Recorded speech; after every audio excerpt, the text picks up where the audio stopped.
Guys welcome back to my another vlog. ഇന്നത്തെ വ്ളോഗിന്റെ പ്രത്യേകത എന്ന് വെച്ചാൽ എൻ്റെ കഞ്ഞി ഓട്ടാണ്. ഇതിപ്പോൾ രാവിലെ തന്നെ എന്താണെന്ന് വെച്ചാൽ ഇഡ്ഡലിയുടെ കൂടെ ചമ്മന്തിയും ചട്നിയും കൊടുത്തതിൻ്റെ ഒരു സംഭവമാണ് ഇവിടെ കണ്ടുകൊണ്ടിരിക്കുന്നത്. ഇവിടെ രാവിലത്തെ യുദ്ധം ഇതാണ്.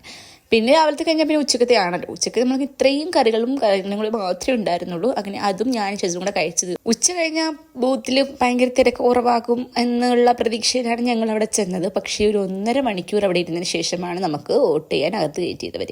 പിന്നെ അകത്ത് വോട്ടാണ് നല്ല ടെൻഷൻ ഉണ്ടായിരുന്നു. പിന്നെ കറക്റ്റായിട്ട് കുത്തി, ഉദ്ദേശിച്ച സ്ഥാനത്തൊക്കെ കുത്തി. പിന്നെ നമ്മൾ 1 മുതൽ 4 വരെ പഠിച്ച സ്കൂളാണ് കേട്ടോ അത്. അതുകൊണ്ട് തന്നെ എൻ്റെ ഒരു ഭംഗി ഇപ്പോൾ ഇല്ല, കാരണം ഹൈടെക്കാക്കി. പിന്നെ ഞങ്ങൾ 3 പേരും എൻ്റെ വോട്ട് മഷി ആദ്യമായിട്ട് കൈ വീണേൻ്റെ എൻ്റേത് മാത്രമേ ഉള്ളൂ ആദ്യത്തെ. അവരുടെ കുറേ വിട്ട് തഴമിച്ചതാണ്. സോ ഞങ്ങൾക്ക് പിന്നെ കൊച്ചുമ്പോൾ നല്ല ചൂട് ഏത്തക്കപ്പം crunchy and crispy and tasty ആയിട്ടുള്ള തന്നു. ഞാനത് കഴിച്ചു. ലാവ് ഇവിടെ നാളെ ക്ലാസ്സിൽ പോകുന്നതിന് എന്തോ ആലോചിച്ചുകൊണ്ടിരിക്കുകയാണ്. പിന്നെ ഇവിടെ തള്ളുകഥയാണ്. ഇവിടെ അകത്തിരുന്ന് വൈബടിക്കുന്നതിനെ കാട്ടി പുറത്താണ് വൈബ്. എല്ലാവരും ചർച്ചാ വിഷയം വോട്ടാണ്. അവർ ജയിക്കും, ഇവർ ജയിക്കും, മറ്റൊരു ജയിക്കും, അവർക്കാണ് വോട്ട് കൂടുതലെന്ന ചർച്ച തന്നെയാണ് അവിടെ നടന്നുകൊണ്ടിരിക്കുന്നത്. പിന്നെ നാളെ ക്ലാസ് ഉണ്ട്, രാവിലെ എണീക്കണം, അതാണ് എൻ്റെ ആകെയുള്ളൊരു സങ്കടം. പിന്നെ ഷെസുവിന് എക്സാമാണ്, എനിക്കും ക്ലാസ് ഉണ്ട്. സ്വാഭാവികമായിട്ടും നാളെ പോകണം. പിന്നെ നേരെ വീട്ടിൽ വന്നിട്ട് വിശന്നിട്ട് വയ്യായിരുന്നു, മാഗിയും കഴിച്ചു. അപ്പം ഇത്രയുള്ള എൻ്റെ വ്ളോഗ്. ബൈ.